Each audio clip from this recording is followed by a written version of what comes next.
Hello everybody and welcome to the No Name Podcast. This is a podcast with no name. We're looking for one of our followers to come up with a name. This isn't actually an MMA podcast, this is just a general chat sort of thing over a couple of my interests in everyday life. Just a bit of a general chat, talk about absolutely anything. So, we are going to be speaking about UFCs and stuff like that, but also talking about a bit of football, a bit of fashion and some Q&A stuff every week, and obviously a few topics. But so for today we'll start off nice and simple. We'll talk about last night's UFC. Last night's UFC was Derek Lewis versus Olynyk in the UFC Apex Arena, somewhere which I'd like to fight actually next if that is possible. I thought the main event was a good fight. I thought Derek Lewis looked really well, really good, didn't he?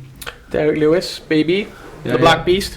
I'm always a big fan of him as well. I like the way he is, and he's just a crowd favourite. And I think that's where people enjoy not only seeing his sort of fighting style, but he kind of got that personality to back it up. But we were talking off air, and we were saying about he's on about maybe dropping 20 pounds.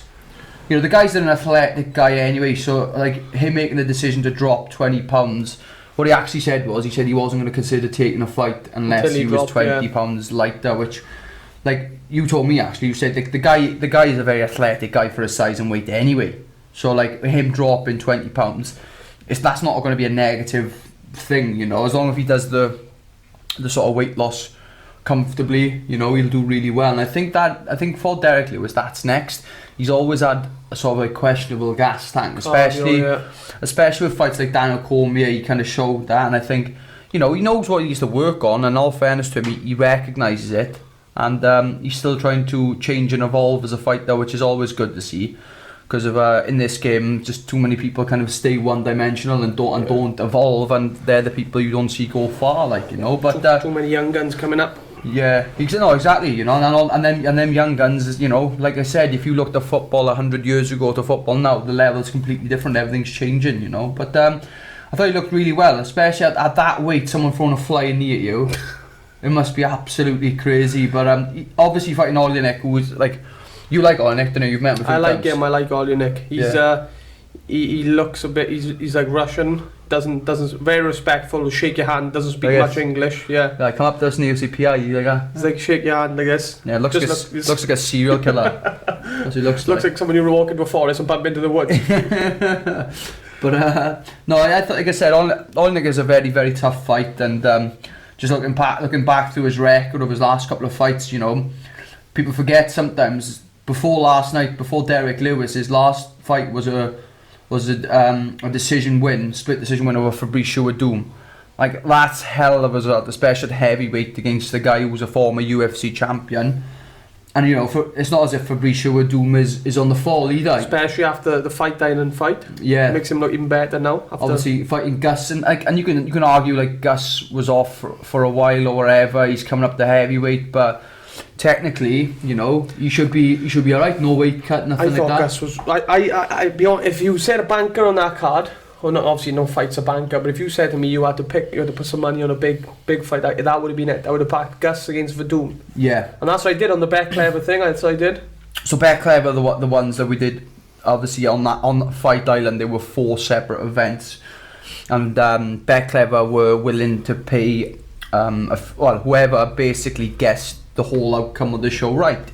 So the first week, I think 9 people won. Yeah, eight people. 8 people won, and then the next 3 events nobody got one, did they? All the results were all over the place. But I remember for the last one, which was the 25th, the Dan until Whittaker card, where Werdum fought Gus. That was a big thing. That was because I think 80 or 90% of people with Twitter who come in said that Gus is going to win. I'm not exactly the king of fight predictions, but I did say as well that Gus was gonna win, and basically with it, I think Werdum made it look not just he didn't just win. He looked good doing it, and that's what I mean. And Olynyk, who fought last night's got to win over that Werdum. Werdum isn't on the downfall. The guy is still there competing at the best. But And he took 2 years out, apparently, I think. who did? I think Vadum had a bit of a layoff from 2018 to 2020. Yeah, I think that was to do with USADA. I think. Was it? I think I'm not sure. Don't quote me on that. I think I might have been something to do with USADA. Brazilian, maybe. No, there's no point fingers at the Brazilians. We'll be outside the garage door screaming, "Ooh, vamos here!" No. But yeah, so obviously him fighting Derek Lewis. I think last night's fight wasn't just like a big heavyweight fight, but I think it was a big fight in general with the whole heavyweight picture. You got next weekend now, which you got Stipe Miocic fighting Comey, third and final fight. Yeah. So that's going to be interesting to watch. We'll talk a bit more about that later. But I think a win puts Derek Lewis near that title shot again. Yeah. You know, He's only got really Ngannou that up there. Maybe. Yeah, you got to. But then again, people forget he's got to win. Him. He's got to win over Francis Ngannou. You know, but like looking at the whole picture of heavyweights there, obviously you got Stipe and Comey who are busy anyway. They're busy fighting each other. But then the three top guys in heavyweight I see at the minute, you know, I see Francis Ngannou, I see Derek Lewis, and I also see with Doom as well, but nowhere near as much as Francis Ngannou and Derek Lewis. The only problem is because I remember that fight having such a buzz behind it, and it just completely flopped. It did, you know, I remember seeing that, and a lot of people were kind of showing their sharing their views on it. Yeah, but that was a big time. That was a big flop. Maybe they could set the rematch up. Maybe that would be different. You know, the winner gets the title shot. A lot of eyes now. Ngannou's profile's gone big. Obviously, Derek Lewis is as good on the mic as he is in the cage. Yeah, I like Derek Lewis. It's quite a wide division, actually. Think. They got what's his name? Is it Rosenstrike? Yeah, but yeah, Rosenstrike's come off that loss with Ngannou. And now he's fighting Junior Dos Santos. Yeah, Junior Dos Santos. Which is Saturday coming up. Yeah, I like Junior Dos Santos as well. Big fan of Junior Dos Santos, but like Junior's coming off some losses at the minute. But then again, no, I'll be honest with you, it's probably the best nick I've seen Junior Dos Santos in. Guy's got like a heavyweight, he's got a full 6-pack, everything. Like yeah, he did look shredded. He's looking really well at the minute. So I hope he performs really well. Because I've always been a big, Junior Dos Santos fan. Going on about the co-main event, because this was the one I was interested in talking about, because myself coming off the two losses with Pedro and with Aljamain did kind of affect me mentally, but this guy was coming off a way bigger sort of skid, like, you know. So Chris Weidman got the win last night against Omari Akhmedov, Ashley's cousin. so basically, yeah, and like Omari Akhmedov, but like looking at the level of competition between the two, like, you know, there's a reason why maybe Chris Weidman's lost his last couple of fights. You know, before last night, Chris Weidman was 1 win and 5 losses. Obviously, getting a win over Akhmedov. I think last night was hit or miss for Chris Weidman. It was big. I think if he'd lost that was going to be. I don't think the UFC would have cut him. I think he would have called it himself. I don't know. I think they would have handed him his P45 for the letterbox fight. They would have. But anyway, looking at the last couple of guys he's fought, you know, lost against people. You know, let's go on about before the losses. Beat Ann Silva, you know, back-to-back wins over Ann Silva. Beat a good Lyoto Machida. Stopped Vito Belfort, you know, and then obviously lost to Luke Rockhold. It was a stoppage. It was just one of them. I remember that. That was when he threw that spinning thing, and he got caught. And he got caught. Yeah. So like, the thing is though, the Luke Rockhold stoppage was just like a normal stoppage. I wouldn't have said it was a bad stoppage. You know, and in this game you can get stopped like that. It's as easy as that. But then we talked about the Yoel Romero fight. Now that was a bad stoppage, as in like not the referee stopping the fight. I mean, just car crash. Yeah, it was a bad one. It was impact. So bad, you know. I remember seeing that and being like shocked. You know, that was a bad. I remember then he fought Gegard Mousasi after that, and then I think it was a bit of an awkward stoppage there, if I can remember rightly, between Mousasi and with Weidman. But he went on a 3-fight losing streak.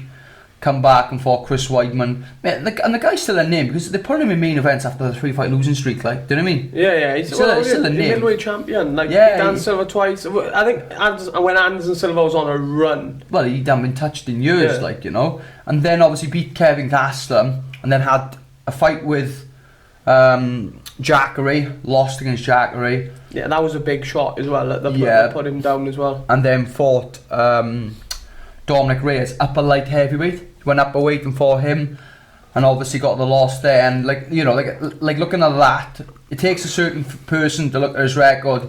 You know, the reason why you do this game is because you enjoy winning, you enjoy competing against the best. And you know, he's had 6 fights and he's only won 1. Obviously that's going to affect him in some sort of way, but it was nice to see Chris Weidman get that win last night.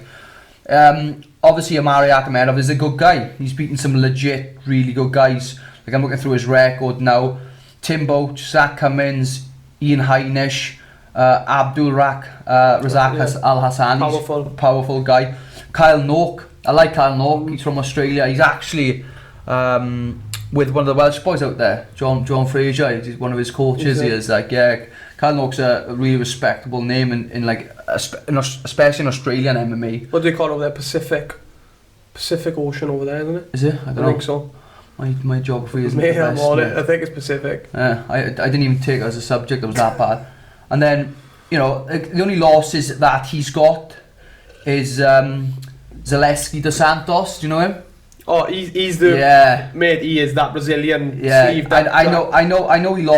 He lost his last fight, but I rate him, man. He's good. Like, he lost against that Russian, didn't he? Another, but I don't. What's that? I can't remember the Russian thing. But that he is a scary dude. He is. Yeah. In all fairness to him, I think we spoke to the Russian guys. They're good guys, aren't they? You know what I mean? But and the Omari Akhmedov has only lost to legit guys. You know, he lost against the Zaleski. He lost against Sergio Moraes. Chris Weidman also got a draw against Marvin Vettori. Shout out to Marvin Vettori. Stone Island boy. Stone Island friend, he is. So shout out to Marvin. But yeah, but like, you know, overall with that certain fight, I'm happy with the outcome there. Yeah, I'm glad he won that. He did say it wasn't the best sort of performance, but he even went for a banana split. Did he actually? Yeah. He even went for a banana split. Yeah. Oh wow. He attended a banana split as well. Fair play to him. But yeah, so like notable mentions as well to last night's UFC before I finish off the last night event. Tim Means coming back, winning. I don't know why that was a catch weight. I'm not sure why that was a catch weight. I'm not sure if one of the boys had missed weight. Well, no. What happened is Tim Means, his opponent weighed it's the Staropoulos, the Argentinian guy. Yeah, so he comes in and weighs in 173 pounds. Right. Okay. So they offer Tim Means a catch weight, I think, of 173, right. But he says no and cuts the weight anyway. Okay. And cuts to 171. I think that's it. Don't quote me on it. I know. Do you know what you said? Now you're saying I think you might be right there. But looking at Tim Means now, I'm a big Tim Means fan. And his last couple of fights has been literally win loss. I like Tim Means because I met him after my calf slicer against Joe Soto in Vegas, and was just literally never met the guy before. Come straight up to me, I was having a nice chat. He's a genuine good guy. So. And that Strapoli is a respectable name in welterweight. He's beaten like Thiago Alves, really good guys. and he performed well as well, Tim Means did. Yeah, I haven't seen that fight there. He performed really well, in fairness to him. So shout out to him. Also, Darren Stewart winning against Marty Patolo, Coconut Bombs. I like the pair of them, but it was nice to see Darren get that win as well, because that guillotine looked tight, very, very tight, and it was nice because Dan's a really cool guy and like really nice guy as well, the same as Tim really, and it was nice to see him not only just get the win but also got a bonus for it as well. The dentist. Yeah, I know he trains really hard, all fairness to him. So they're my two quick shout outs to him. And the last person I wanted to talk about actually was Benil Darouche spinning back fist. Like that could be like, I think looking at the records of like. Looking at the way the fights have been in 2020, we've been very lucky considering everything that's happened. We've been very lucky with fights and stuff. But it was nice to see him get a knockout. And he fought a guy called Scott Holtzman, and I watched him. He fought Jim Miller. It was a good scrap back, and I think it might have been February maybe. And it was hell of a scrap. And I thought this was going to be a good fight, but he won like yesterday with a spinning back fist knockout. Just walked off. And just walked off. He did miss weight though, apparently. Apparently, I didn't know that. I didn't know that. Apparently, he missed weight by 2 pounds. But looking at the names he's beaten, like. So he doesn't even get the bonus either. I don't think he gets the bonus. I think they might have awarded him the bonus and then realised he missed weight. So I think they did award him the bonus. They did? Yeah, I think they might have. If anybody doesn't know, if you miss weight, you're not eligible for yeah, the bonus. you're not eligible. So I don't think you would have got paid for that. But I'm looking at his last 5 wins now. So he's got. He's 5, is he? He's 5? He's five win streak. Because I didn't realise this until he said last night he's on a 5-fight win streak. I was like, where they come from? He's beaten like Thiago Moises, good Brazilian fighter, you know. Drew Dober, he's a solid competitor, he is. Mate, Drew Dober's like one of the biggest lightweights I've seen. He's massive, but he stopped Drew Dober, beaten Frank Camacho, and also Draca Klose, who's a good respectable striker, knocked him clean out. And obviously they're spinning back for his last night. So I think they did actually award him the bonus last night, but I don't think they might like obviously take it back because they probably realised they've done a mistake. But say for example he did win the bonus last night, that would make him 4 bonuses in his last 4 fights. You know, the guy is like, he's doing really well, and like the only losses he's really got, like he lost against that young kid Alex Hernandez. Yeah, the one the cowboy went and that's it. So out then. Yeah, and then he lost against Edson Barboza with that flying knee. But it was him. Yeah, I'm looking through the fights that this guy has fought the who's who. I remember when he joined the UFC, he was 7-0. And his record right now is something like 19-4. He's been in the UFC for a while, like, you know. So it was when Barboza was in them yellow shorts and he was in the blue. That's it. Yeah, and every time he kept throwing a jab, he took for the takedown, and that's when Barboza spotted it. That was one of the most savages KOs. Yeah.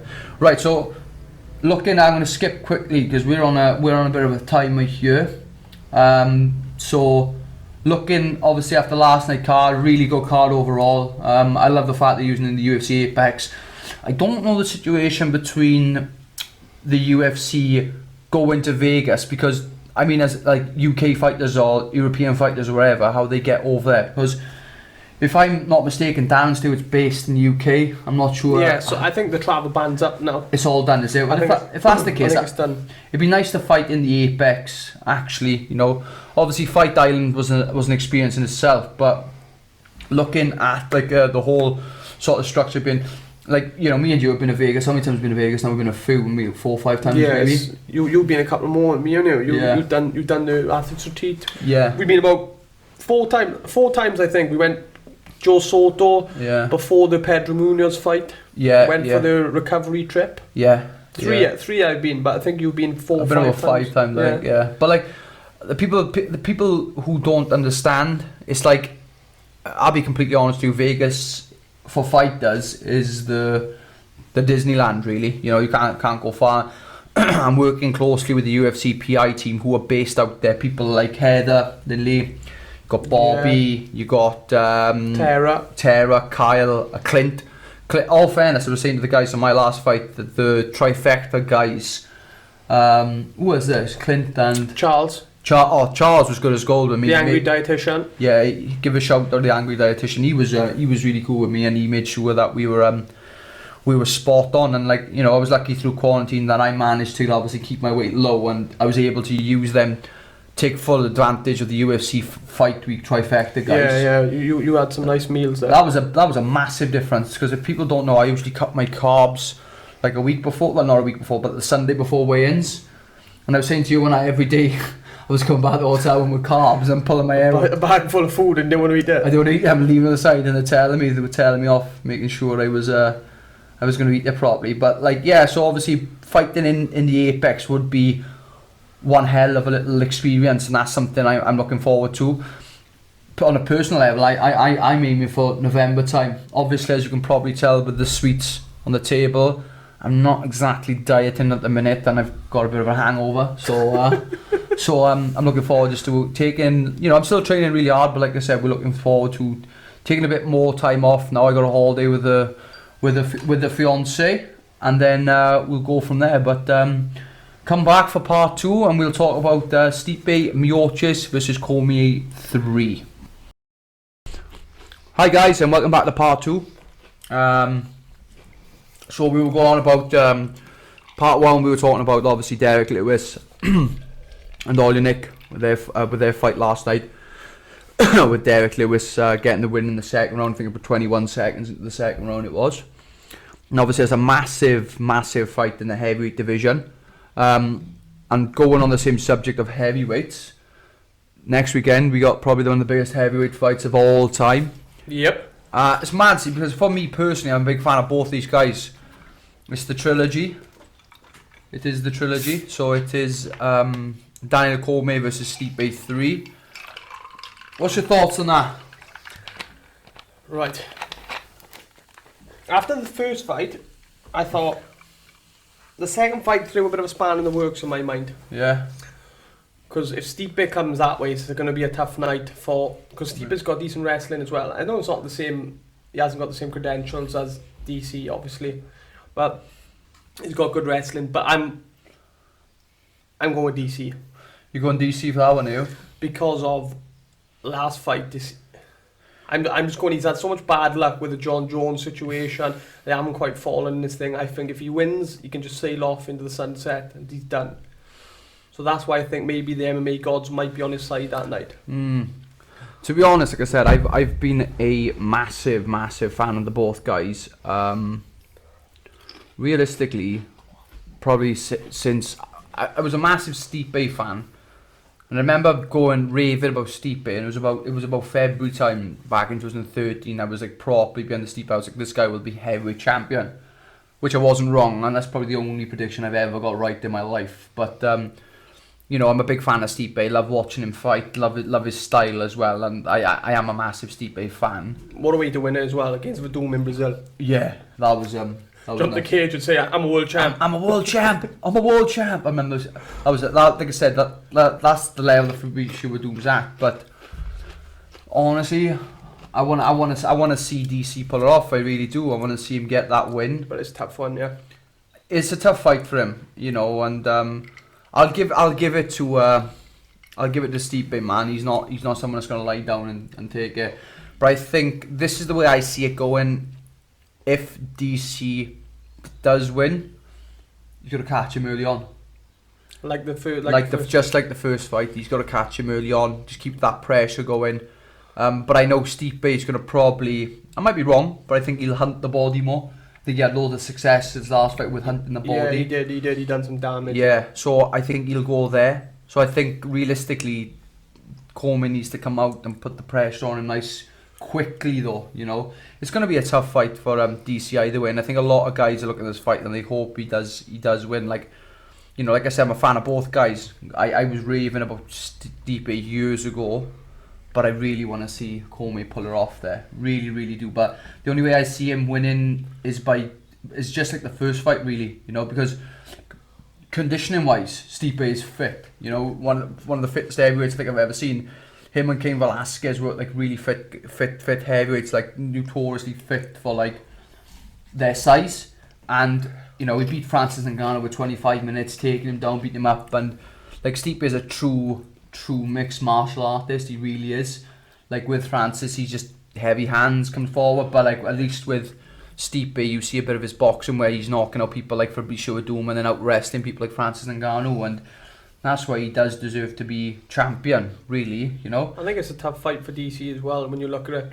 You know, when I watched back that fight where Stipe won the second one, DC was doing a lot of that hand fighting, had to get in close. Like Stipe's got range on DC. Yeah. His wrestling's half decent, so it's not that easy for him to. That's another thing you're saying there. Like obviously DC's got to try and break his way in, and it's hard when he's holding the last fight. He was holding his hands up. He's holding his hands, and then that's where Stipe was holding the hands and then switching that left to the body. Yeah. Because his hands are in his face. I think as well. Like it's easy to hand fight someone if they're not a good boxer, or if they're like, you know, but like with DC, he's that's probably his best attribute is his boxing. Yeah. And I don't think that's a sensible thing, because he's done that his whole career, mind Dan Cormier. He does that his whole career. Hands up, yeah. He hands fights. And like watching him cover distance to getting close is a thing of beauty. But when you're fighting guys who like to punch at the range, he doesn't kick. Stipe doesn't kick, or if he does kick, it's not often he kicks. But with Stipe, with this fight with Stipe, I see the game plan for Stipe being, you know, at the end of the day, the last fight, he was so successful in the last fight. Why does he need to change things up? You know? Now, the ball's in Daniel Cormier's court. He's the one that's got to change things up this time. Yeah. He really has to. And the only way I see that is him catching him nice and early. But like I said, he probably has to do the same sort of thing. But if he does that over 25 minutes, he's going to get hurt before the bell. You know what I mean? He's got to do it nice and quick. Got to get in close to his boxing range and go from there. I think from Stipe, maybe in the early rounds, go obviously because of the history, go to the body early. Yeah. And then go keep on firing the body with anything. I say he doesn't throw much kicks, but with like body shots or that rear kick to the stomach, the body. Yeah. In the first 2 rounds, because that's going to be in the back of DC set, and then third round switch it up, put the head kick up there. Yeah, that will slow him down if he does start kicking as well. That will slow DC down. That will, you know. But I see it. Kick him going on your back. I see it going that way. If you know, if DC wins, it's going to be the first like 2 rounds, 3 rounds. Anything after that, I see it being Stipe's night, to be honest. But it's one of them fights as well. I'm on the fence to that one. I'm like, I don't mind either or, but like. Cormier's calling it a day after this. He's meant to be, and it'd just be nice to see him. So what's your pick? Don't sit on the fence. What's your pick? Can I just sit on the fence? Here's £1 million. Who would you put? £1 million. I'll go Cormier. I'll go Cormier stoppage. I'll put it out there. Yeah, I will. We're both going Cormier. Cormier stoppage. So obviously that's the main event. We'll skip the Cormier event for the minute and go straight into Santos versus Rosenstrike. It's because this is a heavyweight podcast, this is. But Junior Santos, we spoke about him in part 1. He looks in tremendous nick at the minute. I don't think I've ever seen him look the way he does. I think obviously this is a closer fight than what people think. Rosenstrike, really good, respectable guy. Did you watch him when he fought Overeem?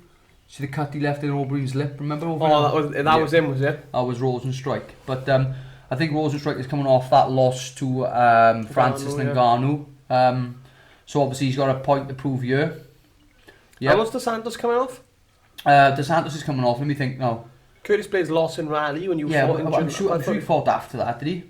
I think he has. No, he hasn't. Hasn't he? That's what he's coming off. So you know, like, he's another one in the heavyweight division we've got to mention. Curtis Blades, yeah. Yeah, actually, yeah, another good guy. But I think he's in that like Wadoom level, isn't he? He's there or thereabouts. But who wanted to fight Curtis Blades next? I think it was Derek Lewis. Come out and said he would like to fight them. But you know, like, but I think like Junior Dos Santos, he lost against Francis Ngannou, then lost against Curtis Blades his last 2 fights. But before then, beating people like the Ivanov, the Bulgarian, Tai Tuivasa, good win, and stopped Derek Lewis. So the guy's coming off 3 big wins anyway, you know, and obviously he lost against Stipe. I think that was for the heavyweight title. But remember now he's got a win over Stipe as well. I think it's with Stipe. I think he's 1-1. I think, for the top of my head. But we find out the heavyweights they start going round and round and round. Yeah, they can fight each other a lot, like, because at that level there's not many, like, but Overeem's fought the Uzu in that top 10. I think he's probably had a few fights there. But looking at this now, this is quite a big fight for the pair of them, both coming off losses. You know, obviously Dos Santos coming off 2 losses, but that's going to be an interesting heavyweight fight. I don't see, you know, one of them winning and then getting into like contention, but I definitely see the ball to start rolling here. So, like, you know, that's the thing you said about the heavyweight division as well. You're 1 or 2 wins from potentially getting a title shot. It's not like a bantamweight division or the featherweight division or lightweight division. It's generally you get 2 good wins on the bounce. You just beat decent opponents. You're up for a belt, like, you know. But Rosenstrike obviously wasn't like his last fight. It was just it was a quick start with Ngannou.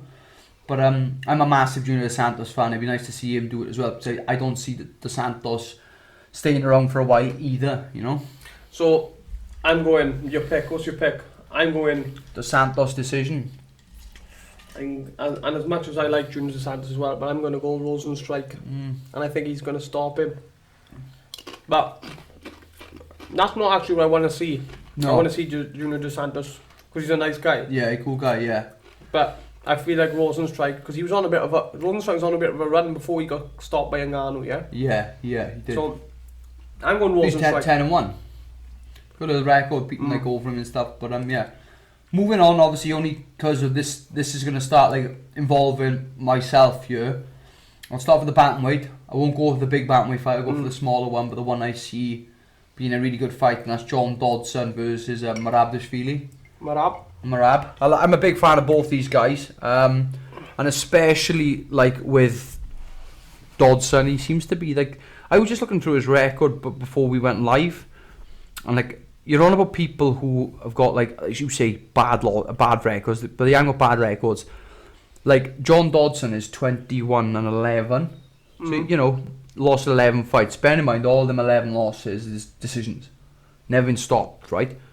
But lost against, these are the people he's lost to, right? Okay, Petr Yan, Jimmy Rivera, Marlon Moraes, John Lineker, Demetrius Johnson again, and that was that. That's up until he got the UFC.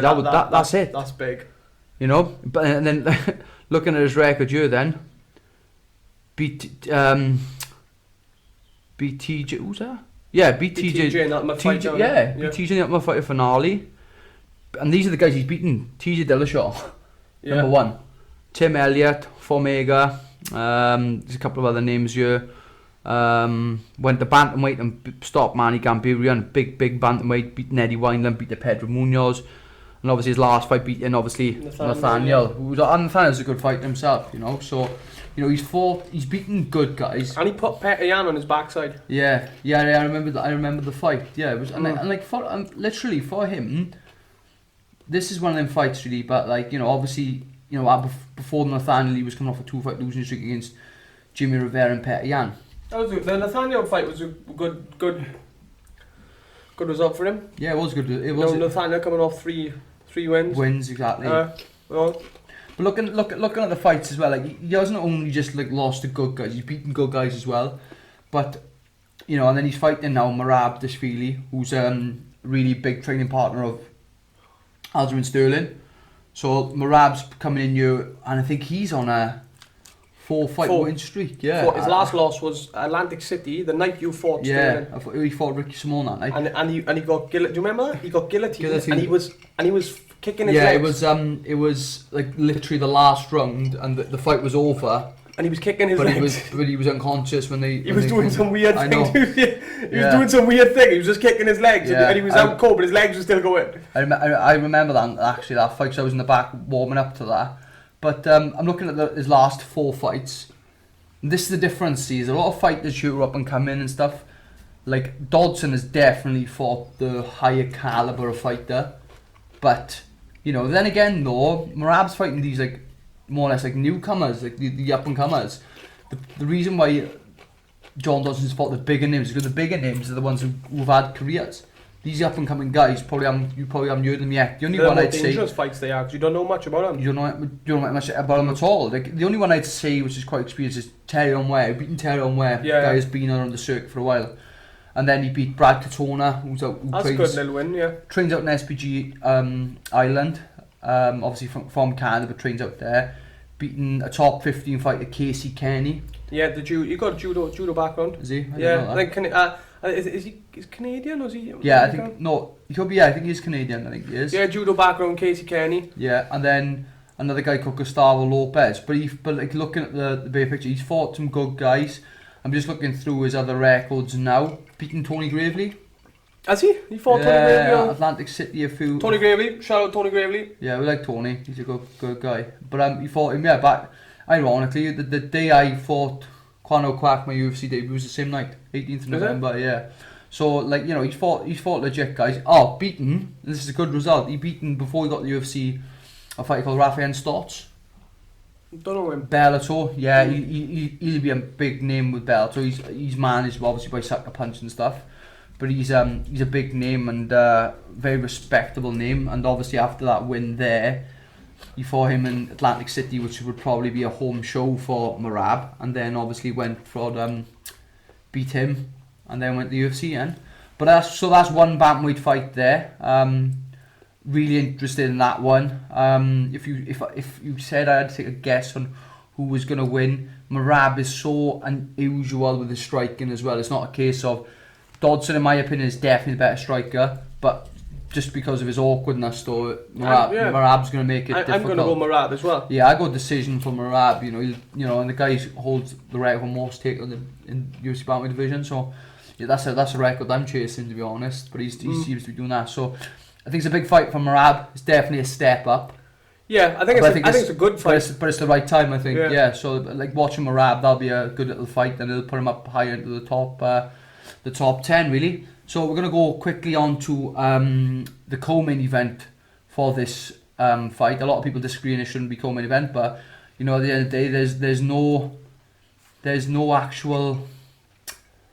There's no denying it. He's a big star, Sean O'Malley, and he's fighting. And in my opinion, the other guy he's fighting is a big name now. The guy's not afraid to get into a bit of Twitter confrontation, and that's Marlon Vera. There's a buzz behind Sean O'Malley at the minute, and you can't. Look, I'm gonna be honest with you. I can't deny the fact I don't enjoy watching him. I think he's a good little fighter. It's just, I think it's exciting. He's very exciting. I think though the Marlon Vera fight will be a big one for him. I think this will be a big fight for O'Malley, and I think. Not only that, I think a lot of people definitely looking past Marlon Vera.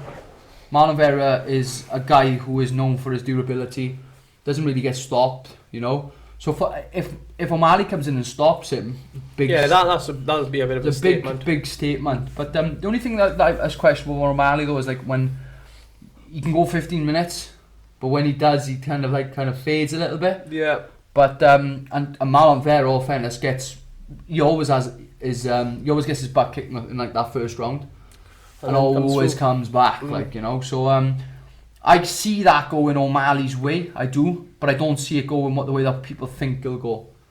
I'm all about. I see that being a decision win for O'Malley.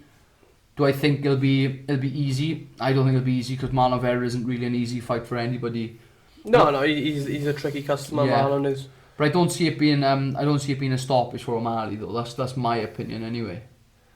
I can't see O'Malley winning unless it's a stoppage. That's my. Right, okay. I think, and I know Chico Vera is striking is decent as well. Like he stopped Pickett's last fight. Yeah. Beautiful head kick. He's put away a few guys on the feet. Yeah, he I believe he stopped someone with a beautiful body shot. That was I can't remember who it was. The same night as me when I fought Pedro.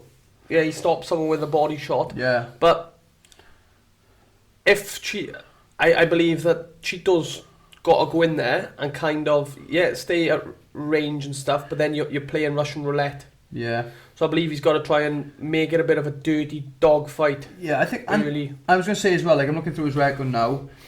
The guy he beat with a body shot was Buren. He was like a Chinese fighter. Yeah. Stopped Guido Canetti. Stopped Frankie Sainz. Stopped Nolene Hernandez with a rear choke.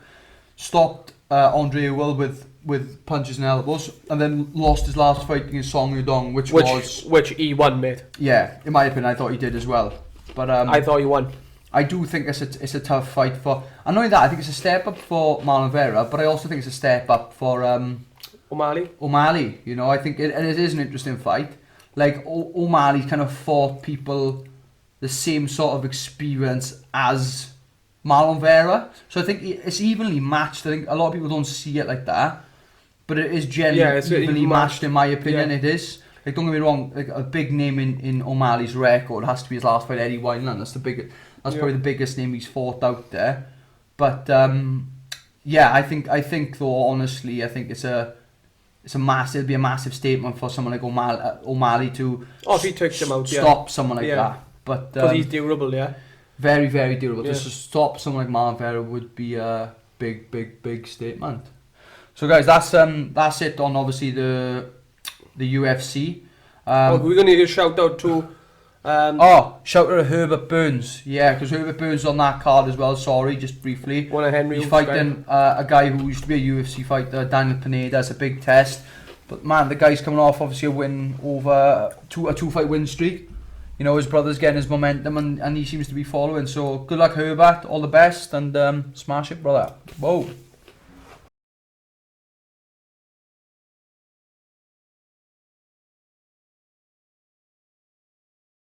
Bosh, welcome back to part 3. So, Obviously, speaking about the UFC last night and the up-and-coming UFC, so that's enough of our UFC chit-chat. Going on about football, this is where your expertise will come into it now. I just love the old banter side of it, I do. So I'm here just to cause a bit of riff-raff. So the first topic, Brentford versus Fulham. Fulham. Shalom. So basically it's Fulham versus Brentford, obviously the playoff final. Did you watch the game? I did watch a game, yeah. Yeah, I didn't watch much of it. I watched the game. Could have happened to a nicer bloke. Right, we'll get on to that in a bit. Nancy looking bloke in a bit. I watched it. It was a close game, but in fairness, it took a bit of brilliance from Fulham, and Joe Bryan, left back, hits a free kick from must be about 35-40 yards. Yeah. It's to the left hand side. It's the left hand side of the pitch. He's got left footed, and they've tracked Mitrovic, I believe, on the back post. It was a big aerial threat. Yeah. And tracked him up, and the Brentford keeper is quite an aggressive keeper. Comes out for the balls and attacks. So his starting position's a bit further out because he thinks the ball's come to Mitrovic, so he'll meet Mitrovic halfway. Yeah. And Scott Parker, the Fulham manager, calls Joe Bryan over, and he's pretending to do all his stuff and hit it over like this, and he just whispers to him, he says, ping it in from post.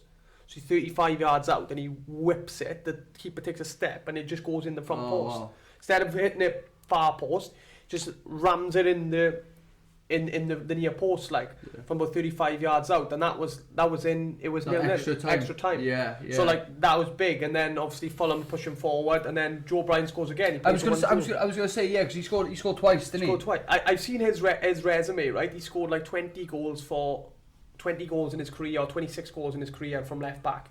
Scored in when they've played he scored in derbies. Every club he's been in, scored in derby. He scored against Man United in a semi-final of a thing.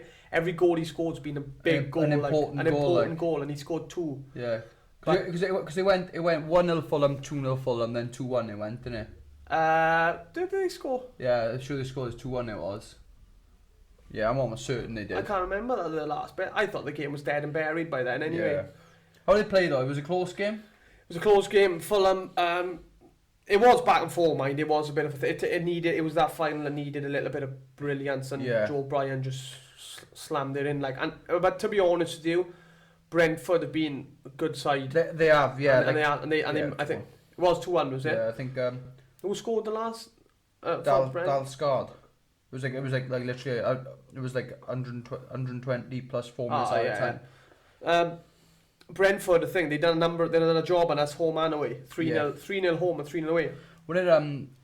Ben Rama is the class player. I can't see who else is there. It's Ben Rama, Ollie Watkins, yeah. And it's another guy who starts with an M. I can't say his name, but something like that around that. But the problem is for them now. I can't see them players staying there. Oh, they won't keep them. There's an 18 million bid price on Ollie Watkins' head. It's been activated. Activated is he's interested in being transferred because of they didn't go up. But I think that's where, and it's, do you know, the one I feel sorry for most is Ben Rama, because I think he has been the best player, one of the best players in the championship all season. Yeah. And the 3 games where he didn't do nothing in were against us at home. Us away, when we played Brentford away, he didn't do much at all. No. And then he's quiet. So the 3 games that he's quiet in the season are probably the 3 biggest games that they needed him. Don't get me wrong, like us, they done a number on us the second leg, Yeah. They did. But he's been quiet, and fair, credit to Fulham, they kept him quiet. Yeah, I was going to say as well. So have anybody said they're interested in Ben Rama? I haven't read much about it, but if there's bids, I haven't heard an official bid for Ollie Watkins either, but I've seen something that. But let me tell you something.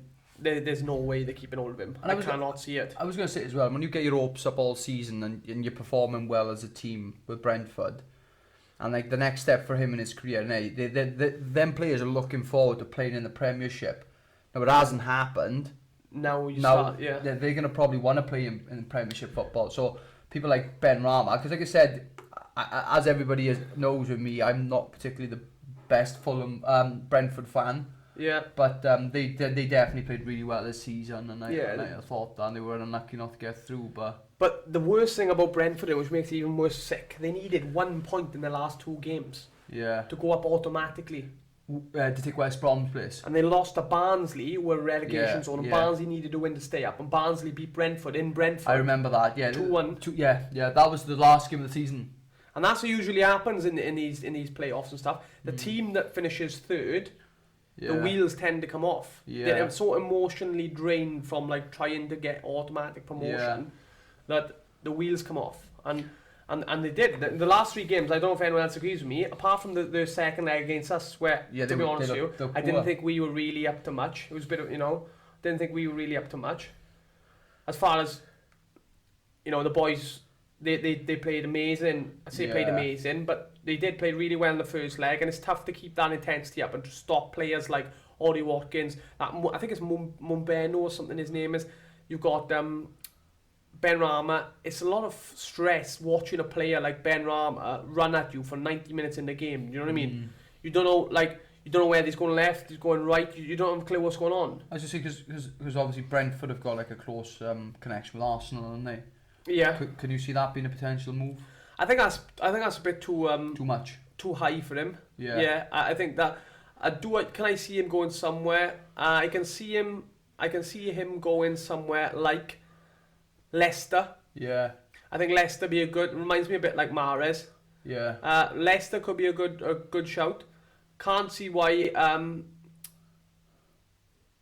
I think it'd be a good investment for Sheffield United. Yeah, that'd be another. I'm thinking one. around them, because obviously like Sheffield United finished 9th this season, which is massive. I would say they've done well this season, which is huge for them. But they did well before the lockdown, though, didn't they? And then it was a bit flat. Yeah, it did flatline a bit, I think. Yeah. But ninth in the season.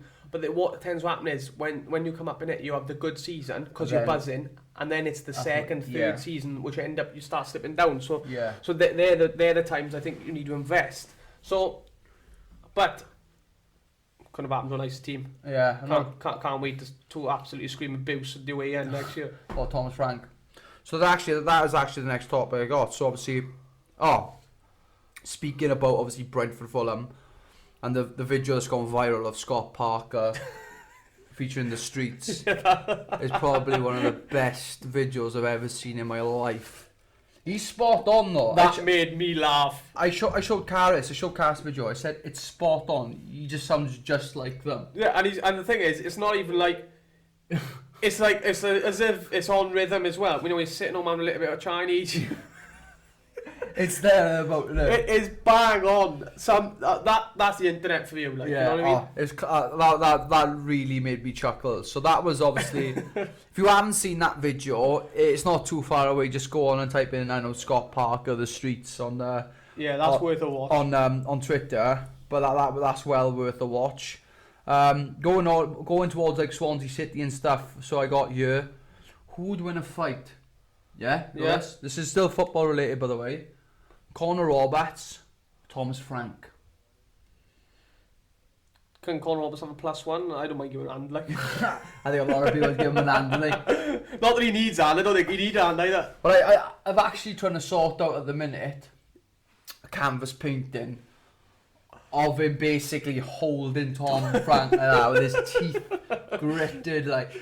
I think that's the best part of the picture. It's not like a fake. He is. Yeah. His teeth. And all fairness to him, Thomas Frank did an awesome job to annoy most of the Swansea fans. Well, I think he does an awesome job to annoy most of the fucking division. Like. Yeah, man, he's a bit of a muppet, isn't he? You know? He is a donkey of a bloke, like. I put up, would you want to see, it's mad, I think I put up a post on Instagram, would you want to see me fight next? And I think, people are saying O'Malley or Cody Garbrandt or blah, blah, and then I think 90% of people said Tom Frank. But honestly, not like what character. Not a very likeable character at all. No. I think he's openly come out and said, when we make the Premier League, and he said some sort of statement. That can rub up people. If you're going to say statements like that, then you're asking for it really, and if you don't perform to what you say, you're going to get thing. He'll stay at Brentford this season though. Yeah, I think he will stay. The issue I've got with it is a difference between confidence and arrogance. And he is borderline. He's not even close to confidence. No. I don't know whether it is obviously the language barrier because he's Dutch, German or Dutch. They yeah. got he might have that bit of arrogance about him anyway. But Yeah. but I just don't like the fact that the confidence doesn't come across as confident. It comes across as just total arrogance and total disrespect, basically, to any other side that they play. Yeah, you know? I'm really, really, really looking forward to Brentford away next season. Oh yeah, That'll be a good one. That's going to be a new stadium as well, isn't it? new stadium. Because obviously I think Griffin Park now that's done and dusted. The last game was the Swans, wasn't it? Yeah, that was the last game there. So obviously you got a new little stadium. I think the boys tell me that the stadium when they went up there a few I think it was like 2 years ago, Boxing Day, I think it was. They said that stadium is an older stadium. Like, I mean, I miss them stadiums, mind. The older style stadiums. They're the ones, isn't it? Like the old Vetchfield and stuff like that, innit? Yeah, the grubby ones. The gritty ones. They're the stadiums we like. Mind you, another one as well. We're coming up the championship season. Wickham. Yeah. Yeah. Shout out to our graphic designer, Jamie Pike, Digital Fish. Yeah. He's a Wickham fan. Is he a Wickham He's fan? already given me the lowdown on the pubs to it and stuff. Is it? Yeah, he said. So I think, and it'd be nice to see Bayo, like, wouldn't it? Yeah. Akin Fenwa. I know. He was absolutely buzzing, wasn't he? Yeah. So I'm chuffed for him. But that'll be that'll be a good little away day. That will. I'm looking forward. I like them. Them games you probably wouldn't necessarily go to. Yeah. You know? I've done the Old Traffords and stuff like that, and they're amazing. But it's always nice to go to a place where you wouldn't probably go. Yeah, I prefer them ones. The boys said they enjoyed Luton and stuff as well. Like, you know, teams you probably wouldn't go and visit, but they seem to be basically the hidden gems, really. The better ones, yeah. But I'm looking forward to next season. I'm looking forward to obviously one of my favourite games I ever went to watch was probably when we played Millwall a few seasons back, and we won 2-1 up there. I think Carter Vickers might have got sent off within within 10 minutes. Who was it?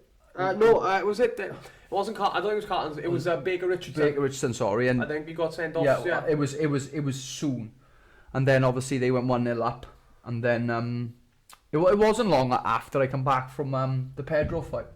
The boys got fans going away, and I remember most of the boys I usually go and watch the football with were out in I think it was Stag Do. Oh, shout out to Starko. He's had a little one, so congratulations to Starko. Congratulations, brother. Yeah. So no, but like, you know, that was the hell of a game. I remember we went. I think it was 1-1, and then we ended ended up scoring the winner. But that was a buzz. I remember being in work and I was checking my phone to score, and I was like, it was 1-0. It was like 87 or 85 minutes gone, and it was. I think you were. No, sorry, I think it was like 70 odd minutes gone, and you were still 1-0 down. I thought, I'm glad I didn't go up there for 4 hours. Yeah. 4 hour trip or whatever it was. And then I looked down at my phone like 87th minute, and he's just gone twatted one in. Honest to God, it was probably the best like away day I'd done. I did a few last season as well, like although this season, so I keep forgetting it's not last season because obviously the COVID. I enjoyed, like, obviously Blackburn was a good one, good little away day. I enjoyed Blackburn. What's Blackburn? Ewood Park. Ewood Park, yeah. I enjoyed Blackburn. It was good. I can't, to be honest, though, I'm going to be completely honest. I don't remember much of the game. I think the last thing I spoke to the boys Turkish, and he said, oh, because like, I don't think Turkish drinks often, and I think for that game he didn't drink, and he was like, next day he said, "You alright?" I said, yeah, what was it like? He said, well, put it this way, we left after 10 minutes. You went downstairs into the security lounge and you wouldn't leave until one of the police officers gave you a sports massage. And I was like, oh, okay. Good thing I didn't get arrested. I couldn't get my mother to pick me up from Blackburn. Yeah. She's done a few trips, but that one... Blackburn's pushing it a bit too much. Yeah, she wouldn't be too happy with that. But another quick topic, because like I said, we're in like 20-minute segments, so I wanted to talk briefly on this, going back to the Swans, because like Brentford, you know, a lot of their players will be... You know, I won't say they will be going, but there's a lot of talks about them leaving. They're going to do well. But then again, it could go the other way. Like, we done well to keep AU. Yeah, but that was my next topic, really. Like, Brewster's future. Yeah. You know, did you say he's gone back to Liverpool for pre-season? I know he's gone. Well, I read somewhere that he's gone. Liverpool have called him back for pre-season. So I think Liverpool is doing pre-season in France. Are they? So he's there. Obviously, I'm assuming that we are going to be, if they do the loan, I'm sure we might be front runners to extend his loan, unless Liverpool want to put him in. I was going to say, the Premier League. I've actually listened to Klopp actually speak about him, and he's really impressed with his time in so Swansea. that could be a problem for us. I'm in the background going, no, don't listen to him, Klopp. He's done absolutely awful for us this season. Yeah, keep him with us. Keep him with us. We'll just look after him for a while. You can have him back, but he's done terrible. But the issue with us is that we have these players, we have solid players, but they're loaned. I was going to say, yeah, which is tough. Like we got Gouy in the back, you know, which is he's done wonders. And now Van der Horn's gone. Conor Gallagher. Conor Gallagher's He's gone. gone back to Chelsea. No, they obviously they all get. I don't know what if they're not open to coming back, but they're getting pulled back to parent clubs, which means that we're struggling. And no, obviously we've got Rodan. I think he's injured at the minute. Yeah, I don't know what's happening with Rodan now. You obviously talks to other teams and stuff. I heard United were. I heard that as obviously, like Rodan is like a good centre back to watch as well. He's good with the ball on his feet. Yeah. He's like nothing worse when the ball goes to your centre back, and you've got to take a breath because you don't know whether he's going to mess it up or anything. And when the ball comes to Rodan, I'm so chilled. Yeah. Because the guy can play football, and it's not very often that you can get centre backs that can play football as well. If you know what I mean by that. Like not like like when you look at people.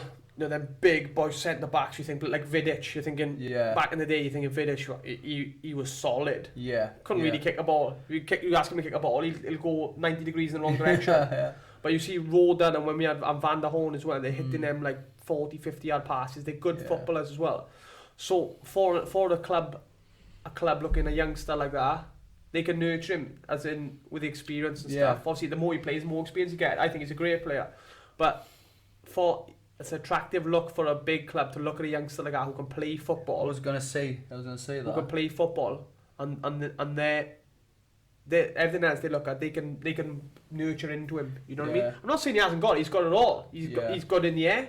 But maybe that could be that extra little 10%, like going up there and seeing that and being in a different environment, out your comfort zone. Because obviously Dan's gone up there. Dan James has gone up there now and. You're playing with the best. You were with the most prestigious football club you can possibly be with. Yeah, you're with Man United, And I think that, to be honest, it'll be a hell of a step up for him if he does. But I don't really. Are you? What's happening with him? You got to say he's going to have some interest. Let's put a disclaimer in there. We don't want Joe Rodan to go anywhere. No, not at all. You can stay here. We'll be left the football pitch and be calling us in from the crowd now. I know. Like, Brett, will you come on for 10 minutes? I'm there with a stone iron and a pint in my hand. So if you're asking our thing, you want to see Joe Rodan in the Cardiff away end again? Yeah. What were you saying? Are you? Yeah. He is a gem. Yeah, he's a star. He's brilliant, and as much as as much as it kills me to say. He's not going to be there for long, is he? He's too good for us at the minute. Do you know what I mean? He is a Premier League player. He has done it in the Premier League. He might not have cut himself into like your top players, like Aguero and Vardy and stuff. But that's a different kettle of fish again. But he's done it. We've actually got his Cardiff home shirt coming up on our podcast wall. It's getting framed by White Wall. Our guy's White Wall. In Bolton, so we got the AU match worn shirt when we beat Cardiff 1-0 at home, going up on the wall here. So you'll see that. I don't know, maybe in the coming months, probably. Yeah, well, he does these frames as well. He does some quality frames, and he's done a load for me, and we just thought maybe it'd be nice to see a football shirt done up, because when we went up to the actual shop, it was amazing when I asked. He had so many different things there. Shout out, who give us that contact? Brendan. Yeah, Brendan Loughnane. But the Manx say Loughnane. Loughnane, Brendan Loughnane, who's obviously a PFL fighter. He give us that contact, and Brendan's the top guy. Top. Brendan, shout out Adam as well, who was with Brendan in the PI. The PI, we had a good laugh with them boys. Yeah, good boys. Manchester, mad for it. Right, that's it for part 3. We're going to part 4 now, which would be the Q&A and obviously my picks of the week. This is part 4, the final part. This is the part where we we just have a bit of fun, just a bit of a Q&A from everybody has put some questions in. Also a few other little items, a little bit on the sort of like fashion at the minute, and basically we'll start off just nice and simple with 2 brand new Adidas drops that I think the first drop is actually out. I think the Lauter Volkova is already, they're already out? August 12th. What's the date? What is the date? Sunday. 9th. Right, so the 12th, the SL72 Lauter Volkova come out. I think it's like a set where it's like an off-white version. Yeah. And then they got a lovely blue and red version. Yeah, they look really nice. They look very similar to the similar sort of colours to when Adidas did a collab. They did 3 collab trainers with END clothing. It's a very similar sort of blue and red like that. So that's obviously one that we're looking forward to. I actually did. Have I got them? No, I haven't got them on me today. I actually wore a pair of SL72s. I bought my first pair on the weekend from size. They were like a red colour. At the minute, I seem to be enjoying the colour red. That's my favourite colour anyway. But that's the sort of route I was going down. But I had a nice pair on the weekend, really comfortable trainer. So if everybody likes their sort of like Adidas, I always buy from size. Always. Where'd you get yours from? My last, no, size. I got my last. I got the Marathon TRs. Yeah, they're in my house, yeah. Yeah, you've pinched them. I have pinched them. My favorite trainer is the Marathon TR, especially with the sole that they come out like. I mean, do you like the trainer? Do you? Yeah, I do. So my favorite trainer is not the TR. It's a nice trainer. I like your CP company. Them TRs. Yeah, they are nice. But my favorite's the Montreal 76s. Yeah, you like them. I like them with the heel. Yeah, and a lot of people don't like the heel. Yeah. You know what I mean? But I don't know. It's something about them. I like the heel when it comes up. If I'm not mistaken, it never used to be like that. See, back in the 70s when they made that trainer, it never used to have the heel like that. Like, I mean, but I like the design with the heel. You know what I mean? It's nice. I picked a pair of them up in during quarantine and picked them up for £1. Did you? I did an Adidas. I did an Adidas raffle. Yeah. And I picked a pair up for £1. In all fairness, they're nice. Yeah. Like I said, I've gone into like the colour, because out of all the trainers I got some solid like lovely colours, but then that's the problem. I've got too many like colours, like different colours. Yeah. So like I picked up a pair of like navy ones because they're the only ones really that, you know, I've got like black trainers, but I haven't got a set of navy trainers, so I made sure I picked them up. It's like the Adidas I think the Adidas Berlin colourway where it's like navy with the light blue stripes going through. There's lovely trainers. I do like the Montreal 76. Yeah. I had 2 pairs before. I had like a cream pair, but I never got around using them ones as much. But then obviously I managed to buy the navy set, and I do wear them a lot more often because with navy black, you kind of wear them trainers a lot more often than the colourful ones. Like, you know, I was out with the boys on Saturday, and you've seen a lot of Malmos out. I like the Malmos. Nice. That's one of my favourite trainers. But so that's the first one. So obviously size are dropping that SL72, and I know a lot of people probably not into their trainers like obviously a slot. But I know a lot of people out there like the Adidas Gazelle. Like everybody seems to have a pair of Adidas Gazelles. I'm just not a massive fan of them, to be honest with you. Yeah. I don't know why. It is generally like a normal trainer. Yeah, I think that's why. There's no like different sort of thing with it. It's a nice trainer, don't get me wrong. You know what I mean? It's nice, but it's just not something I would go for. But all fairness, the one that's getting dropped, there's an Adidas Originals Gazelle, Vintage Gazelle, coming out on the 14th now this month. It's the Euros one. They call it the Adidas Gazelle Vintage, but it's called the Dentist Chair. It's the one. It's based on Gaza, I think. Where he scores. Where did he score that goal? Was it against Scotland? Euro 96. Yeah, he did Euro 96. So the trainer's based on that, and it's lovely because it's like a leather trainer, like an off-white leather trainer with navy stripes going through it. But on the outskirt of the stripe, it's like a light blue colour going through it as well. Yeah. It's really nice. It looks really nice, and like, to be honest, I am interested in them. They're like a nice colour, very similar to like obviously we went with the Montreals. You can wear them with plenty of other clothing, you know. Like I know Ryan Drazy likes a good white trainer. Maybe you'll be onto them, but. They're the 2 drops that are coming out at the minute. Also, another couple of notable ones. If you were lucky enough to get your hands on the Adidas Paris, they come out, the all-white Parises. They were that was a big trainer. If you were lucky enough to get your hands on them, well done. If you're one of them rats to sell them for £700. I cannot stand people that do that. We'd like to invite you on the podcast and bring the trainers with you. Yeah. But you had them, and also the... me think about this now. How do you say it? I can't remember how you say What it. were them the trainers you picked up recently? Which ones? The 3 stripes, but the 3 stripes, each individual stripe has 3 colours on them: blue, red, and yellow. What are them ones? Hang on. You showed them to me in the shop the other day. I can't remember. They're white. They're all white, and the three stripes. So each individual stripe is like blue, red, yellow, blue, red, yellow, blue, red, yellow. You showed them to me the other day. I can't remember where I picked them. It might have been on What trainers are they? I don't know. I'm not sure. Can't really remember that. I'll have to have a look now. Have to look at that. Also, the big one though, the big drop which everybody was on to was the Adidas Cordobas. Is that how you say it? No. Oh, they're like the purple Cordobas, I think. Yeah, Cordobas they are. So I know a lot of boys. Obviously, they're linked in with the Adidas Manchester, which is a trainer I'm actually searching for at the minute. A size 8, the Adidas Manchester GTs. The blue and red ones. The light blue one with the red stripes. That's like my next sort of like venture. That's the one I want, like, you know. And so anybody got them trainers? Yeah, hit your boy up. Oh, not the ones that are selling for like £8,000 million. I don't want them ones. I'm not interested in them ones. You want mates rates? Proper mates race plus 20% off plus. Uncle Dana's not sorting me with the proper wages. So that's that.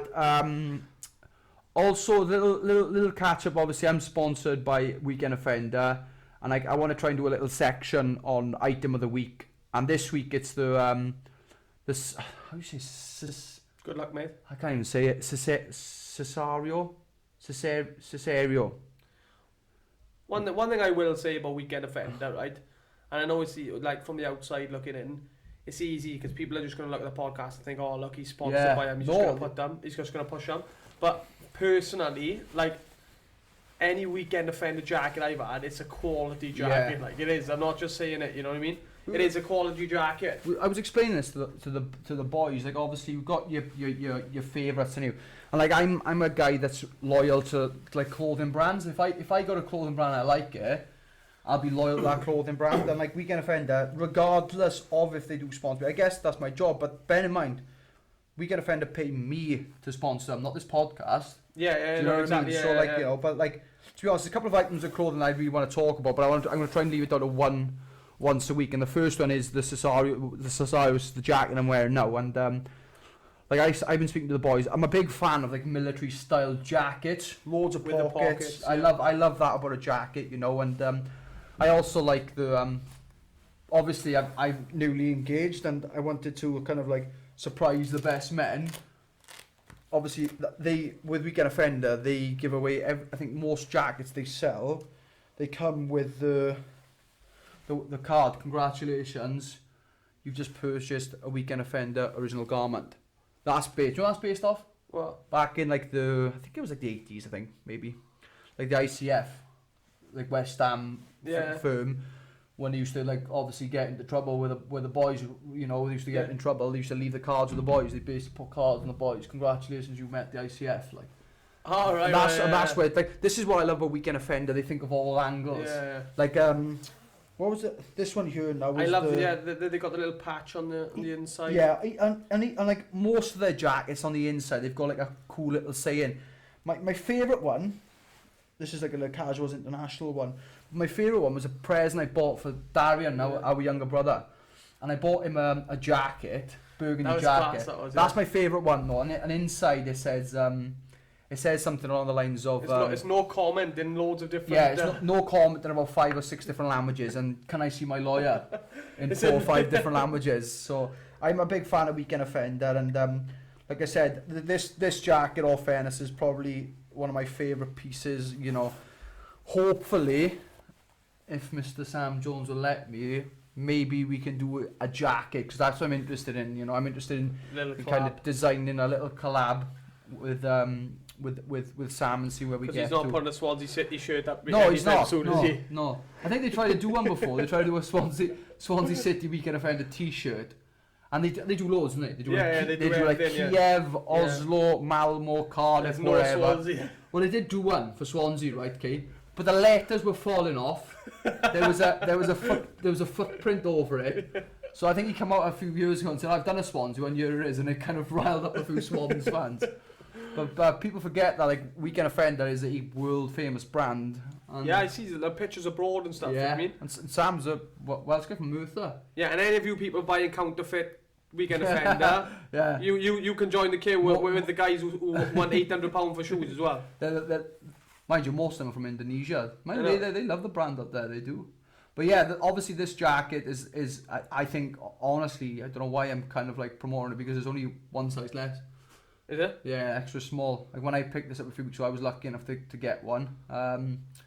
Obviously the jacket itself is amazing, and I love like, it's weird, see, because I do generally like the pockets, small and stuff. pocket. Like look at the pocket on the side. I love that. You know, there's a few brands out there now who have gone sort of that sort of style of making jackets. I'm about that style. As I well, love the jacket, okay, and like there's a few jackets I like. I like these military style jackets with loads of pockets, but I'm also a big fan of like smocks as well. I like a good smock, and there's a few guys out there who are just like me, you know. Obviously it's a bit too warm at the minute to be wearing jackets like this, but once you've got ginger skin like me, you don't want to. What do you mean? You wear a jacket in Dubai? It's like 40 degrees in the balcony and Brett John's in a jacket. Yeah, granted, but guess what? I wasn't burnt. I wasn't burnt, was I? But no, so that's obviously the clothing bit in a minute. Like, if you haven't checked out Weekend Offender, make sure you do. They got some fantastic jackets on there, and I like it. Weekend Offender is a top clothing brand for very, very good pricing. Like, you know, you don't have to pay Through the nose, yeah, 600 quid for a jacket, and like the way it's made and the way quality there's is a lot up of there, yeah. There's a lot of thought into it. Like I love the little inside things with your Stone Island and CP company. It is what it is. You know, there's none of that going on there. It's the badge, you pay for the badge or the goggles and that's that. You get your authenticity thing, and that's about it. Like, but if you look in at the minute, though, my Brett John's item of the week is the Cesario, which is this, and you know, a lot of well-known people wear the jacket and like the jacket. Yeah. Oban Elliott's a big fan of this jacket. Leo Greggs is a big fan of this jacket as well, and to be honest, so am I. Quality. Right, so next bit is obviously Q&A stuff. So obviously a lot of people have put in their questions this week. Remember, the topic isn't just about MMA, it can be absolutely anything. It's just a little chit-chat, general chit-chat, and we'll see we go from there. But I know I actually don't have a clue about any of these questions. You've picked them out? Yeah, I picked them out on Instagram. How many have you done? I've done 6, I think. 2, 4, 6. There we go. That's good. Okay. I think we got like 8 minutes left, do we? So we can fly through them quick. Yeah. From Henry Sy. Henry Sy. Yeah, I know Henry. Top 3 best Welsh footballers ever, in your opinion. Ever. Well, you have to. Your modern day, you have to put Bale in there. Have to put Bale on that list. I put Bale at the top. Yeah. Obviously, you got him.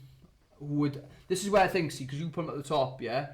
Because I'm going off Welsh footballer. I'm going to play for Wales. Yeah, like I'm going like Ryan Giggs, you know. Yeah, because John Charles is another one. Yeah, he's up there. Yeah, but like that's what I'm saying though. But like you put Bale right at the top of that list. But I would put Bale there for what he's done for Welsh football. Yeah. That's why. If you're asking who's the best Welsh footballer ever, and you're going on accolades, then I think you have to go Ryan Giggs, don't you? Yeah. For sure. Yeah. For sure. But like top 3 players would probably be them. Then, wouldn't it? Really. You got Bale, like Ian Rush, Charles. Ian Rush, another good one. Yeah. You know, you can even mention Rambo on that list, mate. Ramsey. Ramsey in that list as well. You know. So we've been very lucky, I think, over the years, and especially modern day football, we seem to be doing good with the players now we're looking half decent coming up. Yeah. Harry Wilson, Brooks, Woodburn, Conor Roberts, Roden, Ben Cabango, Ampadu. Yeah, there's a lot of good football players, and like I said, and I think that's partly to do with actual Gareth Bale. These kids will see someone at that top level and try and bounce off that sort of like vibe they got. Right, so what are we going for? Bale, John Charles. Are you going Ian Rush or are you going Rambo? Oh, Giggs, I put. No. Oh, Giggs, sorry. I go Giggs, well, yeah. Right, okay, so that's that. MMA.NIAC. Yes. How long were you on crutches after the Pedro fight? Oof. Well, put it this way, I think, like talking about the actual aftermath of that fight, me and Karis, my fiance, were in LA for about a week after the fight, just to chill out, and it was probably one of the best holidays I had. And it wasn't like the Sterling fight. After the Sterling fight, I just wanted to go home. I wasn't myself. But after the Pedro fight, I felt like it was a weight lifted off my shoulders. Like I was disappointed I lost, but I wasn't disheartened then. You know. Yeah. But I remember being. Put it this way, I was out in LA for a week and I was still on them. I come back home and went out with the night out with the boys in Swansea. Still on them. And I was still on them going through Swansea. So, but like if you know, I think it must have been about maybe a week and a half I was on crutches after the Pedro fight. And believe it or not, I wouldn't change it for a goddamn thing. Yeah. And like Joe Rogan said, you gotta check kicks, kid. Gotta check leg kicks, kid. Shut up, you baldy. Jay Richard, thoughts on Tyson v Roy Jones Jr.? Yeah, man. Look. To be honest, I hate the people that kind of go like, "Oh, when you just call it a day." I hate that. When you call it a day from your sofa. Yeah, I'm just the thing is though with the whole Tyson thing though is the fact, like the guy's had a tough career, did really well. Like I don't think anybody is in a position to really say you can't do that. I don't like that. I'm not a fan of that. I don't. That's not me. If someone wants to do something. It's not bad. He's not doing something bad. He just wants to do what he wants. Yeah, he wants to test himself. He wants to make himself a better person. He wants to go back in and fight. And we forget that guy used to go day in, day out, train. And all of a sudden when he retires, you stop. Like I can't blame these guys who want to come back in and fight. I can't. Like so.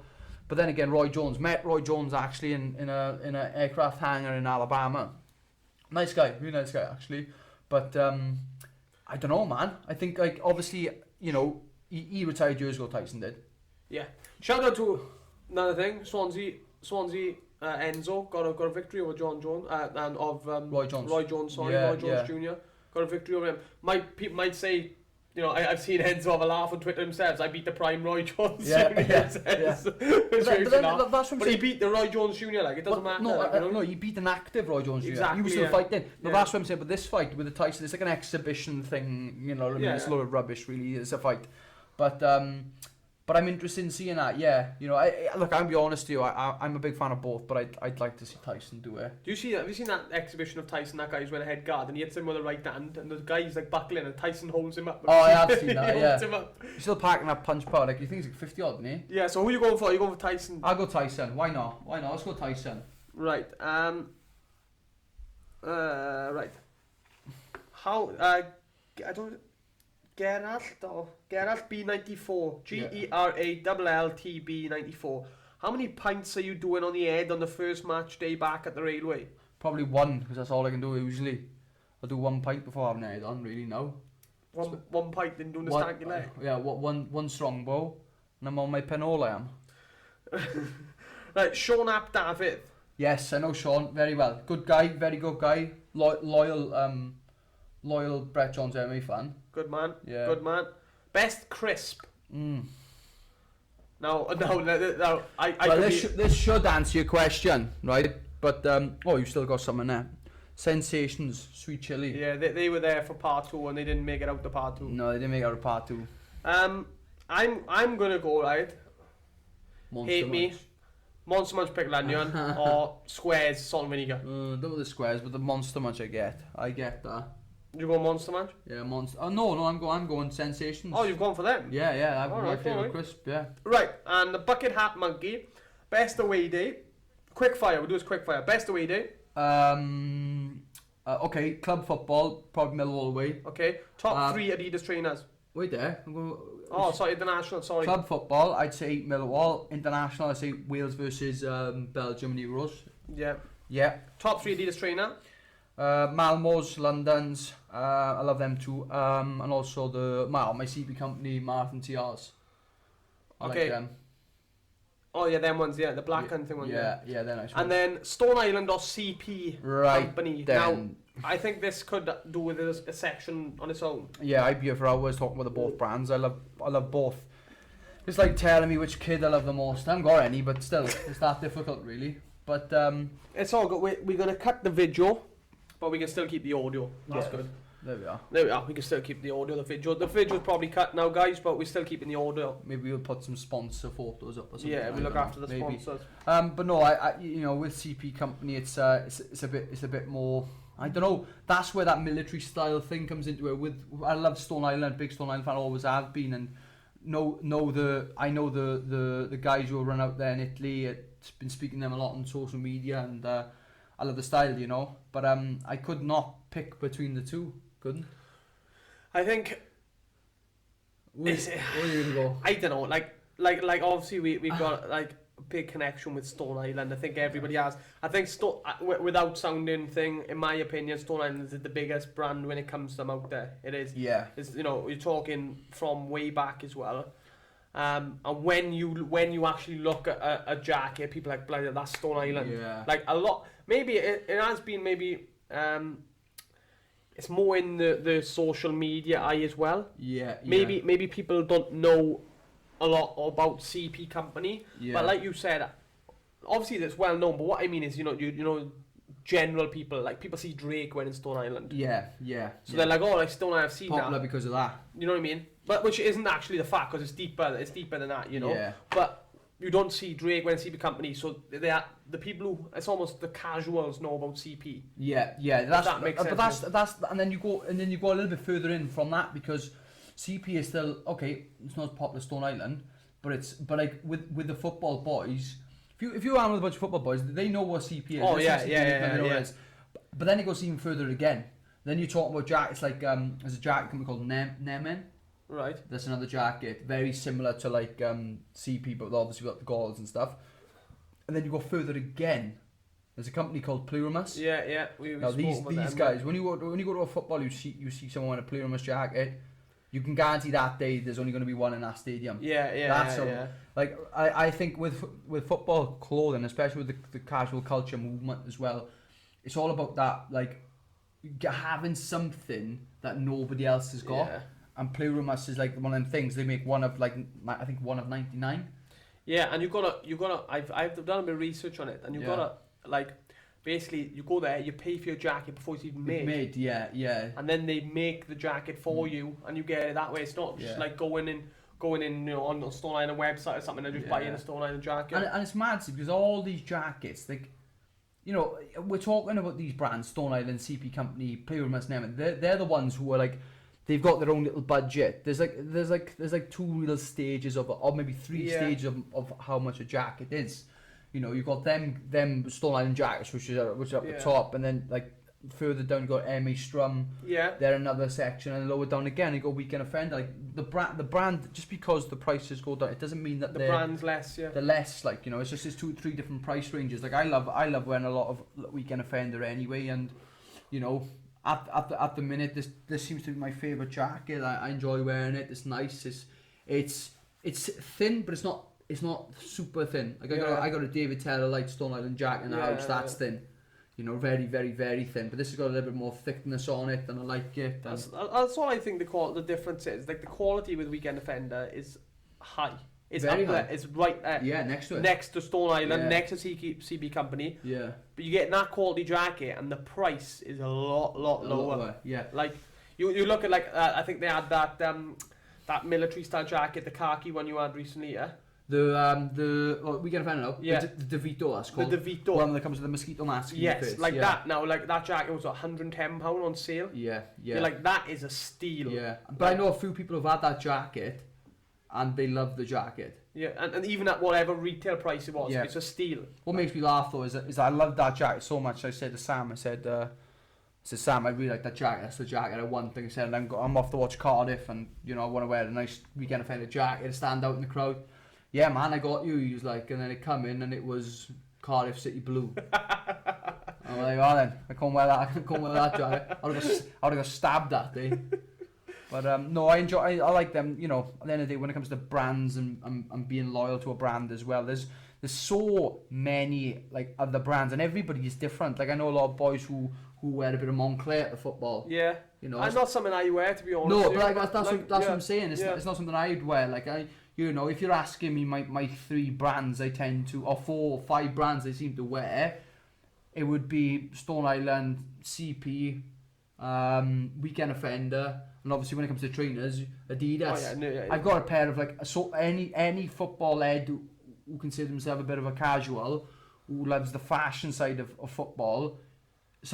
Most boys there, if they love their clothing, they've got a pair of Bjorn Borg Elites there as well, Yeah, like the yeah. Adoras, but you know, the majority, the football trainer is the Adidas trainer, and obviously, you know, you would have a pair of Bjorn Borg Elites there anyway, just sort of a change up, to be honest. But one of the guys I actually give a shout out to Steve Jones.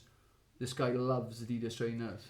I think I saw he was over the house yesterday with Smithies, and then as he left, I think he left to go home to pick up a parcel of Adidas trainers. His missus is going wild in the house. I don't actually know how many pair of trainers he's got, but that guy always. Did I see him on Twitter with an Oasis tattoo on his back? That's him. Yeah, that's him. I've seen something on Twitter. He's cool. He's cool, man. I like Steve, but he's just, it's another one that he loves his clothing and clothing style. So, but like I said, you know, there's so many other brands out there which people go to the football with. Like I know people who wear you know, my mate Kyle wears Canada Goose, not a brand that I particularly wear, but he likes that brand. But for me, if you're asking me, my top brands would be, you know, obviously Stone Island, CP. I'm into my CP at the minute as well. Yeah, CP good. And not only that as well, obviously, I'm not sure a lot of football boys are not really fans of like the satchels, like the bum bags and stuff, but... Oh, I'm in there, man. Yeah. For me personally, I like the CP company bum bags and stuff like that. I really, really do like it. But, yeah, I'm interested in seeing actually the next, obviously, you know, we're coming up to summer, going into winter, now these big jackets will be coming out before long. And I'm interested in seeing the drops on a few companies there to see what they've got for offer. Especially now the football's going to be back on as well. Football's back, can't wait, boys. Yeah, so I know the Scottish Prem's kicked off already, isn't it? Yep, you had Rangers won today, I think they won 3-0. Yeah. And how did they do this by Leverkusen? They lost the other day. Oh, did they? I don't know how Celtic are off today, you mind, but... Who do they play? Kilmarnock, yeah, I thought it was. I don't know, I'm not sure. Yeah, but I'm enjoying obviously the football and sport coming back. So it seems to be after this COVID-19 sort of pandemic, we seem to have some sort of thing coming back now with sport, which is always nice to see. Yeah, we like it. 1-1 the Celtic game finished. 1-1. It's a good start for Rangers, I guess. But there we are. But well, we're going to close up. Is there? A couple of things. Number one, we're still waiting for the name of the actual podcast itself. And once we get the name, then obviously we look to do the logos and stuff. And I think we want to go and get like an Adidas Special style flag for the podcast. I think that'll be quite for cool. The wall. If any of you guys wanna, you know, if any of you guys have got something you think would go well on the wall, let us know. We'll alternate the wall. Change it up every week. Change it up every week, like these Tony Gravely shorts at the minute. Shout out to the people who have, you know, given us stuff ready. Well, you can't see me now because the audio, the video's gone. But I've got a painting in the top right, the Arch Happy, Badass Wood, the bottom right. Yeah. Behind Brett, I've got the Heron sketch. Yeah. Climb Island, Brett, give you the... Yeah, Climb Island give me the Stone Island badge with the outline green. White wall, sort the frames out for us. And Owen Glynn, I believe. Yeah. Owen Glynn, yeah. And obviously shout out to the headers. The main heads. Swansea's finest, Conor McBurney and Roberts. Roberts flag. And obviously Sheffield's finest, McBurney. So guys, obviously thank you so much for listening. Obviously, if you've listened this far. If you did listen this far. But just a quick shout out just to say thank you to everybody for the support the last few months. I'm looking forward to getting back in there. On a personal level, fractured cheekbone. Yeah. You got to sort that. Quiet. Got to keep that quiet. Mind you, there'd be like one person left listening by this point. Yeah. But I think what we'll do, we'll change some stuff up, and if anybody's got some solid ideas that I can work with, just pop us a message, guys. You know, we're open to it, guys. We're open to it. We need a better camera. That's what we need. Yeah, that's what we need to do. We need a better camera because our record time ran out because we were a bit nuts with that. But yeah, there we are. I think we'll end up doing an hour and a half sessions from now on, I guess, innit? We just flew through that, didn't we? Looks like. There we are. Thank you very much, guys. Thanks for listening. Stay safe. Peace out. Thanks for listening. Au revoir.